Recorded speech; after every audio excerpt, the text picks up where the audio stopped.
to nursing. For weeks, doctors were baffled.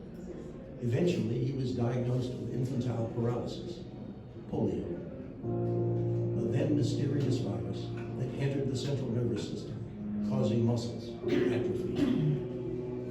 There was no cure, no guarantee that he would ever walk again. Most people would have decided that ended his political career, but that was not at all the attitude. He never gave up. For the next 7 years, Eleanor and Louis Howe, FDR's closest advisor, did their best to keep the Roosevelt name alive, while Franklin struggled to undo the terrible damage that had been done to him. He consulted eminent physicians and obvious quacks and endured countless hours of painful, tedious exercise. He was fitted with heavy steel braces. It took 2 men to haul him to his feet and put his crutches underneath his arms. He spent months drifting off the Florida coast, fighting depression and hoping that sunshine and swimming would do him good. Nothing worked. He kept at it though, refusing to believe he would not somehow walk again.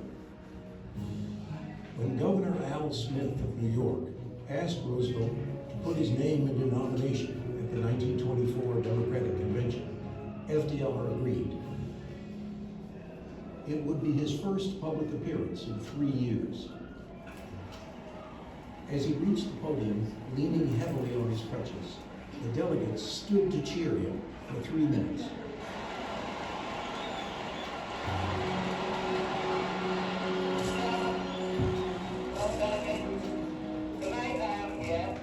Though Al Smith lost, for Roosevelt, this moment was a personal triumph, a tribute to his courage.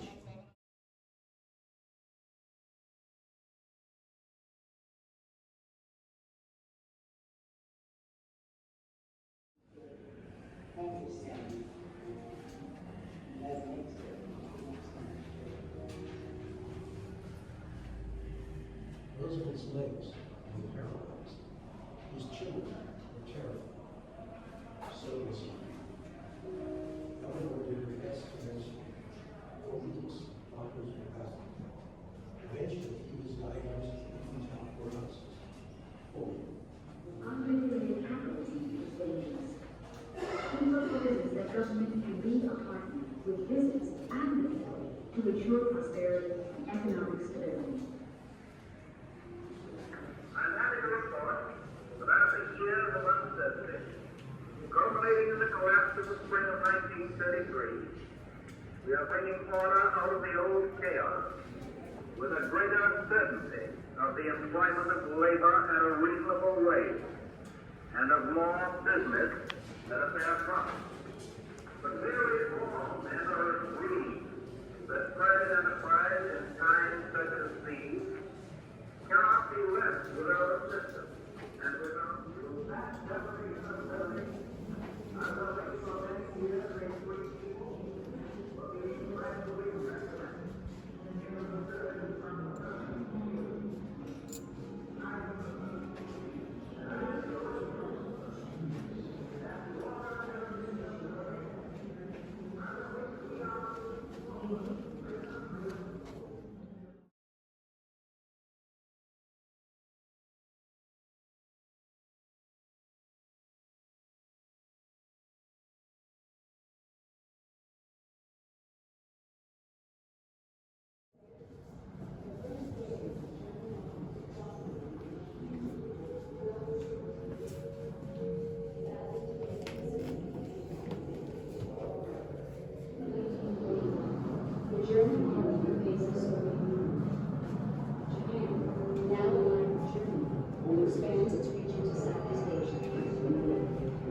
What began as a European crisis is now a world war.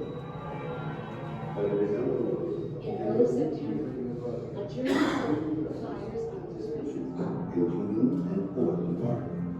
On December 7th, Japan is actually in diplomatic talks with the U.S. Their plans to attack the Pacific are already in motion. Yesterday, The Japanese government also launched an attack against Malaya, Hong Kong, Guam, the Philippine Islands, Wake Island, and this morning the Japanese attacked Midway Island. Fearing American industrial might, the Japanese know that they must strike fast and hard to knock the Americans out of the Pacific. But FDR is determined they will not succeed. I ask that the Congress declare that since the unprovoked and dastardly attack by Japan on Sunday, December 7th, 1941, a state of war has existed between the United States and the Japanese Empire. FDR's focus has been on the war raging in Europe. Now he's faced with a war he didn't want. A war in the Pacific. The Japanese continues.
What is your mind?